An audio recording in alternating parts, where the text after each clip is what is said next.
என்னடா எடுத்த உடனே குட்டியை காமிக்கிறேன்னு பார்த்தீங்களா? இது நம்ம ஃபுல் கோல்டு குட்டி தான். இன்றைக்கும் குட்டி போட்டிருக்கு. ஏற்கனவே நம்ம 4 நாளைக்கு முன்னாடி ஒரு குட்டி போட்டுருச்சு. அது இந்த டர்மாக்கோல் பாக்ஸில் வச்சுருக்கேன். அதுதான் செகண்ட் பேட்ச். இப்போ தேர்ட் பேட்ச் குட்டி போட்டிருக்கு. அதுவும் 8 குட்டி போட்டிருக்கு. சரி, ஃபீமேலை செப்பரேட் பண்ணி வச்சுட்டு திருப்பி வந்து பார்த்தா மத்தியானம் திருப்பி ஒரு 12 குட்டி போட்டிருக்கு. எல்லா குட்டியும் நல்லா ஆக்டிவாக இருந்தது. இந்த டப்பில் தான் நான் ஃபுல் பிளான்ட்ஸு ஃபாக்ஸ் டெயில் எல்லாத்தையும் போட்டு வச்சுருந்தேன். நல்லா குட்டி போட்டிருக்கு. இருங்க பேரண்ட்ஸ் காமிக்கிறேன். பாருங்கள் பேரண்ட்ஸு.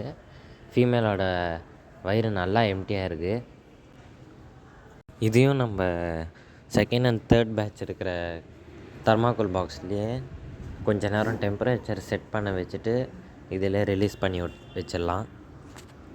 ஸோ அப்புறம் நம்மளோட ஃபஸ்ட்டு பேட்ச் ஃபுல் கோல்டு குட்டீஸ் வந்து பார்க்கலாம். இதை நம்ம இந்த பெரிய தர்மாக்கோல் பாக்ஸில் தான் வச்சுருக்கோம். பாருங்கள், இந்த குட்டி எல்லாமே 30 டேஸ் ஓல்டான ஃபஸ்ட் பேட்ச் குட்டி. நல்லா கொஞ்சம் சைஸ்லாம் பெருசாக இருக்குது. அப்புறம் நம்ம சேனலில் வந்து கிறிஸ்மஸ்க்காக ஒரு கிவ்அவே தரப்போகிறோம். கிவ்அவே அப்டேட்டை நம்ம அடுத்த வீடியோவில் பார்க்கலாம். நம்ம இன்ஸ்டாகிராம் பேஜை ஃபாலோ பண்ணாதவங்க ஃபாலோ பண்ணுறேங்க. நம்ம யூடியூப் சேனலையும் சப்ஸ்கிரைப் பண்ணுறேங்க.